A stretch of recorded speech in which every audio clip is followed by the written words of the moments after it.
Greetings, folks, and welcome back to another episode of Not Funny Guys Present Red Dwarf Rewatch. I am your host, Dr. John. I apologize for the lighting situation in this one. I'm dealing with some stuff, so let me deal with it in my own way, in my own time. Seriously. But we have arrived at the final episode of Series 11, Episode 6, Can of Worms. Directed and written by Doug Naylor, and this one was released on the 27th of October, 2016. So, let's jump into the episode. So we open with Starbuck flying away from a space station, and Crichton fixing up a machine that allows, apparently, for the adjustment of one's personality.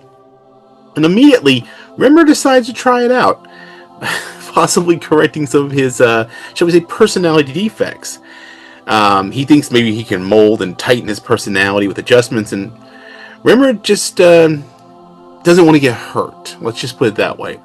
Crichton explains that there's a laser involved, and as he's explaining this and all the weird personality garbage that Rimmer carries around with him, Rimmer is now gone, and he didn't realize he could travel at the speed of light.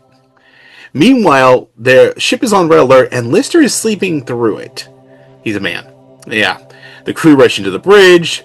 They're way off course. Apparently, Lister ate and very much indulged himself in Sunday lunch. It turns out that it is Monday, so he really did. They're worried that they may have crossed over into Gelf territory, and that this is in the way for them getting back home. The tribe that they may or may not encounter are apparently considered vampires, who only go after virgins, which worries the cat quite a bit because apparently they can smell it, and of course he is one. Apparently what it really is, they smell the fear pheromone, and Lister says didn't mean to open a can of worms because the cat gets really insecure about this, claiming he has lady cats back on the ship, down on Z deck, and obviously instead of Canada. They decide to go the long way around to soothe him. So while they're doing this, they pick up a signal from a ship. There is a mercanoid and a prisoner aboard the transport ship that is headed for a black hole. Lister wants to get on board and rescue the prisoner. Everyone else goes to help him, but Rimmer stays aboard the ship, of course. Something is off. The black box has been wiped clean.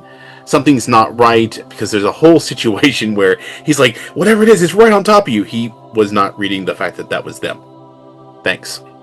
They do check some EM emissions, and by Crichton, and they trace them to the mercanoid. They use a voice recorder of Rimmer's to actually throw out there to distract it.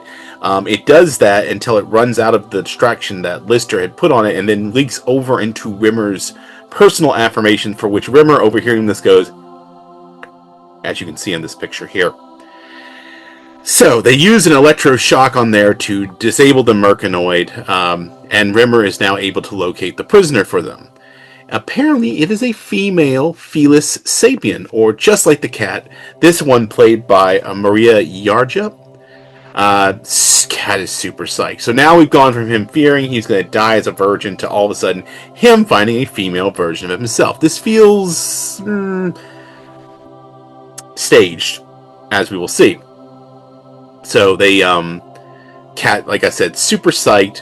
Start claiming when they let she starts claiming things on the ship that are hers. When they get back to Red Dwarf, Cat starts showing her all the things that are his, which includes everything they see. Meanwhile, Crichton is in the lab. Rimmer and Lister come in, and they find out their friend is not a Felis sapien like the cat. She's a polymorph. Again, boy, we like beating this one to a dead horse, but hey, it's always funny. And we do it a little bit different this time. So apparently this is why the mercanoid was plotting a trip into the black hole. It was the only way he guaranteed the destruction of the polymorph. And apparently Crichton has managed to tap in and find out the black in the black box, and that the polymorph is carrying eggs. It's pregnant. It needs a host body to deposit them. And apparently Crichton has found this mutant documentary about them, and they start watching it. It's got like a David Attenborough voiceover, which is absolutely hilarious. And they immediately realize the cat is in trouble. Apparently he has a date with the polymorph. They didn't find him in the quarters, but that's already happened. He's already been with her, and he is implanted. So he is obviously too stupid to realize this has happened, because he ends up describing this alien thing, tube coming out of the back fur and dropping things in his mouth. He thinks this is normal because, of course, he's a virgin. Rimmer stops him from leaving, and they break the bad news from him, Lister too, and Crichton as well, and they are all doing a terrible job, but apparently Crichton is the best bedside manner. The cat is more concerned, but he still wants to remind everybody this counts as him losing his V card. So they go hunting for the polymorph now, and they find it in Cat's quarter. It's dead. Its life cycle is complete. So they take Cat to the medibay. They're trying to find the eggs using like an MRI on him. They get to a count of about 8 of them. And then they tell Crichton, you should break the bad news because you have the best bedside manner.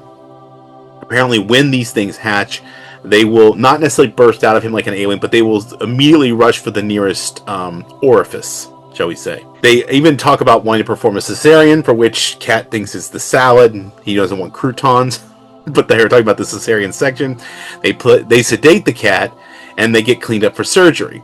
The eggs turn out to be aware of their attempts to remove them and immediately turn themselves into tumors that cannot be removed. They're fighting fire with fire. So their only option now is to let the cat continue to be pregnant, and we of course get a small, slight montage of this mixed with the delivery. Oh my gosh, the delivery.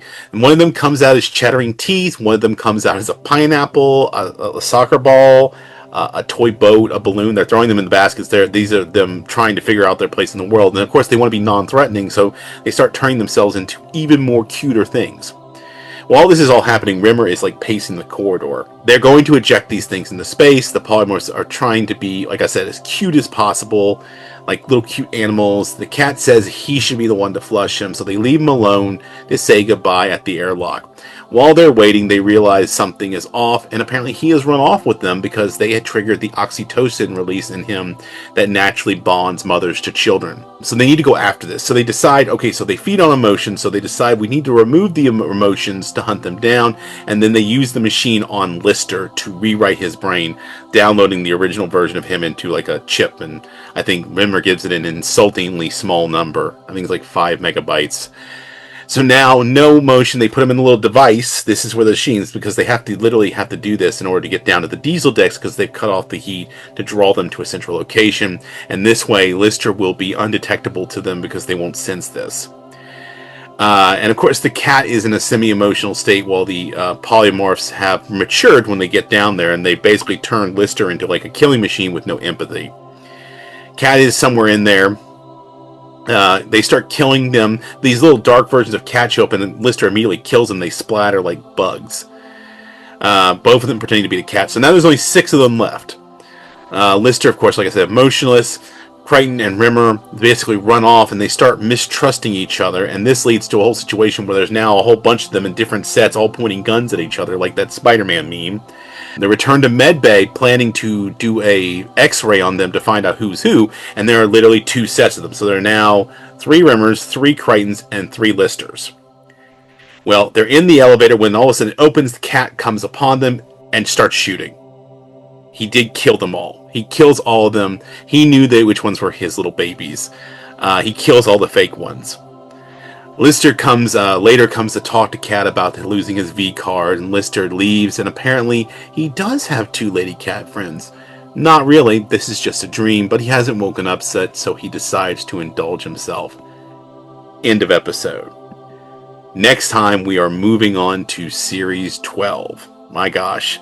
Like I said previously, please, we're not done. I want to do more with this, but we're going to find ways around, because we do need to move on and look at Red Dwarf. When we're done with Red Dwarf, we're going to have to move on to News Radio over here on the main channel, but I do plan on doing some shorts and some other stuff to keep things going, and I want to hear from you guys. So please subscribe, comment if you want to write us directly and tell us things that you think would be good uses of my time in continuing this examination of Red Dwarf. You can write us at notfunnyguys.offthereels@gmail.com. You can find it in the description and in the ticker below. But like I said, we'll be moving on to News Radio, or the last time Joe Rogan was funny. Also, last time Andy Dick was funny too.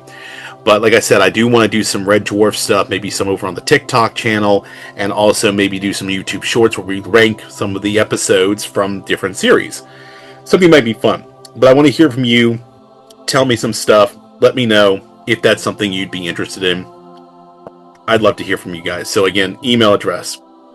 In the meantime, if you can't get enough of this funny, not funny material that we do here, we do the TV over here on the YouTube channel. We're actually about to start breaking into possibly expanding and doing some YouTube of the podcast, actually. So we're working on some stuff. And that main podcast that we're actually in the process of sharing or it will be available next week, a video version of it, we do have, and that comes courtesy to us of our main podcast, Not Funny Guys Presents Off the Reels, where we talk about movies. So if you want to check us talking about our recent exploration of starting with the Batman live action films, you can check that out. We did Batman 66, or Batman the movie from 1966. Fun, stupid, nostalgic, hilarious. Definitely your great-grandfather or your grandfather's Batman. Possibly. But the silly stuff. So you should check that out. If that's not your flavor, you can always check out our other podcasts. We have Casey and Eric, my other Not Funny Guys. They do one, Not Funny Guys Presents Wrestling with the Horror of It All, where they talk about wrestling, WWE, and horror films. And they're churning along over there now that Casey is back from break.